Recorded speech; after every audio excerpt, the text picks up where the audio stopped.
एक सुनो जी पार्वती की, एक सुनो की पार्वती की। इस क्वेश्चन को देखो, एग्जांपल नंबर 41। आपसे कह रहा over a solenoid of 50 centimetre length. देखो आपके पास एक सोलेनोइड है और इस सोलेनोइड की कितनी लेंथ दे रखी है? 50 सेंटीमीटर। आपसे कह रहा है 2 सेंटीमीटर रेडियस है इसकी, तो रेडियस भी दे रखी है इसकी। रेडियस दे रखी है 2 सेंटीमीटर की। आपसे बोला हैविंग 500 टन्स, और इसके पास नंबर ऑफ टर्न जो है वो 500 है। ठीक है। Is bound another wire of 50 tons near the centre. अब इसके सेंटर पर आपने एक दूसरी कॉइल लपेट दी, और इस ये वाली जो है ये दूसरी वाली कॉइल हो गई N2, और ये पहली वाली जो थी 1 थी, तो ये 1 है और ये 2 है।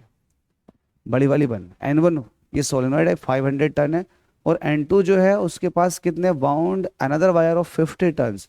तो यहाँ पर N2 की वैल्यू दे रखी है आपके पास, कितनी है? 50 टन्स है। ठीक है। Near the centre calculate. ओहो, सिंपल सा क्वेश्चन बन गया। अब सिंपल सा क्वेश्चन कैसे बनेगा? आपसे पूछ रहा फर्स्ट पार्ट में सॉल्यूशन दिखाओ। आपसे फर्स्ट पार्ट में पूछ रहा है mutual inductance of the two coils. देखो एक कॉइल के ऊपर दूसरी कॉइल लपेटी हुई है। एक कॉइल बड़ी वाली जो कोई सोलेनोइड है उसकी रीडिंग्स दे रखी है कि इसकी रेडियस ये है, इसके अंदर नंबर ऑफ टर्न ये है, इसकी लेंथ ये है।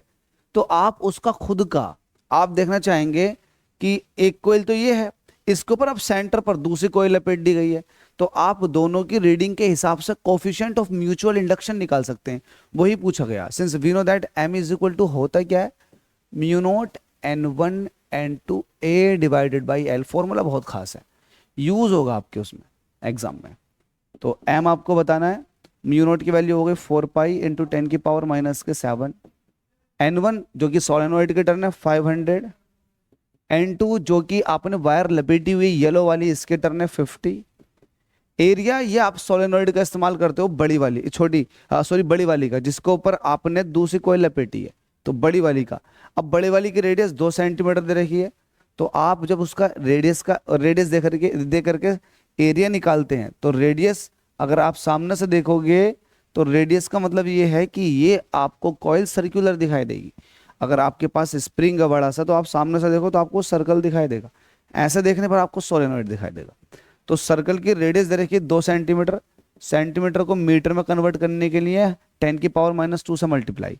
जब आप एरिया निकालते हैं सर्कल का, तो सर्कल का एरिया होता है पाई रेडियस का स्क्वायर। पाई रेडियस का स्क्वायर, तो पाई की वैल्यू होती है 3.14। पाई को पाई रहने दो, और रेडियस का स्क्वायर करोगे तो 2 × 10⁻² का स्क्वायर करोगे आप, पाई R स्क्वायर।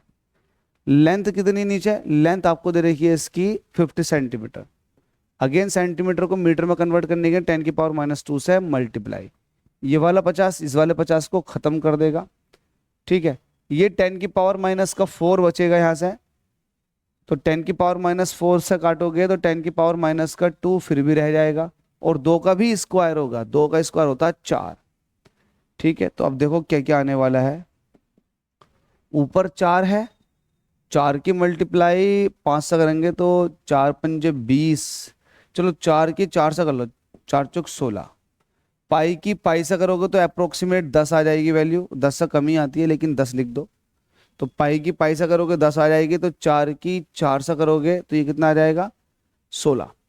यहाँ पर 4 का भी खत्म हो गया केस, पाई का भी खत्म हो गया। ये 500 एज इट इज बचेगा। 10⁻⁻⁷ ये भी एज इट इज बचेगा, और 10⁻⁻² ये भी एज इट इज बचेगा। इसको सॉल्व कर लो। सॉल्व करते हैं, अप्रोक्सीमेट आंसर निकलेगा, अब क्योंकि आपने पाई की पाई से मल्टीप्लाई करके 10 दिखा दिया। देखो ये 2 जीरो जो है 10⁻⁻² को खत्म कर देंगे। ये 1 जीरो जो है 10⁻⁻⁶ छोड़ेगा। तो बचा क्या? 16×5 = 80 होते हैं। 80 × 10⁻⁻⁶, इसको आप कह सकते हो 8 × 10⁻⁻⁵, क्योंकि 1 जीरो अगेन एक पावर को खत्म कर देगा। तो ये अप्रोक्सीमेट आंसर है। 8 से थोड़ा सा कम आएगा, ये आएगा 7.89 के समथिंग। देख लेते हैं कोफिशिएंट ऑफ म्यूचुअल इंडक्शन, 7.89 के समथिंग। 7.89 बिल्कुल सही। मुझे याद क्यों रह गया? क्योंकि इस तरह के क्वेश्चन मैंने कर लिए। तो 8 × 10⁻⁻⁴ ये वैल्यू आ चुकी है। अब इन लोगों ने मिली में दिखा रखा होगा, जो बुक के अंदर आपकी वो मिली के अंदर। कोई दिक्कत नहीं, हमें बुक से क्या मतलब, हम तो अपने तरीके से सॉल्व करेंगे। बुक के अंदर दिखा रखा माइक्रो हेनरी, तो इसको अगर मैं 80 कर दूंगा तो माइक्रो में आ जाएगा, बिल्कुल सही है। तो मैं इसको यहीं रहने देता हूँ, ये हेनरी में आ गया, ठीक है। तो आपसे एक पार्ट ये पूछा गया था, सेकंड पार्ट आपसे देखो क्या पूछा गया।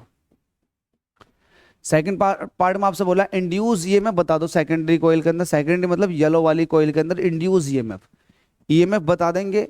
आपसे कह रहा when the current in the primary changes from 0 to 5 ampere, तो जो करंट में चेंज आया है वो कितना आया, तो आप करंट में चेंज जब आप देखते हैं तो ये कहते हैं final current minus initial current. Final current आ गई आपके पास 5 एम्पियर की, इनिशियल थी 0, तो ये आ जाएगा 5 एम्पियर, ठीक है भाई। और कितने टाइम इंटरवल में हुआ है ऐसा केस, ये हुआ है 0.02 सेकेंड में। तो आप निकाल दोगे इंड्यूस ईएमएफ, तो ईएमएफ आपके पास होता है माइनस के एम, क्योंकि म्यूचुअल का केस है, D I upon D T. Minus ऐसे रहेगा, एम की वैल्यू कितनी है, एम की वैल्यू है 8 × 10⁻⁻5। डी आई कितना है आपके पास 5, डी टी कितना आया 0.02, ये आ चुका। भाई मेरे हिसाब से ऐसा सॉल्व कर लो और आंसर पा लो। पॉइंट हटा देंगे तो ऊपर 100 से मल्टीप्लाई हो जाएगी, 2 से काटोगे 8 को तो 4 बार चला जाएगा, तो देखो ये माइनस का ऐसे रह जाएगा, 4 ऐसे, ये 5, 4 पंजे 20, ये हो गया 4 पंजे 20, ये हो गया। ये 100 है, ये 10⁻⁻5 है, तो 10⁻⁻3 रह जाएगा। इसको आप मैनेज करके ऐसे भी दिखा सकते हैं 2 × 10⁻⁻2। ये आप ऐसे भी रहने दो, चलो कोई दिक्कत नहीं है। ये इसको और ख़त्म करोगे तो ये हो जाएगा -0.02 वोल्ट, इतनी कम वोल्टेज डेवलप होगी। तो इंड्यूस ईएमएफ आ चुका है -0.02 वोल्ट, -0.02 वोल्ट, -0.02, -0.02। अगर ये मिली को ख़त्म करोगे तो ये आ जाएगा ये 10⁻⁻2, 20 इंटू, तो ये आ जाएगा 10⁻⁻2 रहेगी। हाँ सही है, देख लो 0.02 वोल्ट का ये आ रहा है पोटेंशियल डिफरेंस, या फिर आप कह सकते हैं इंड्यूस ईएमएफ।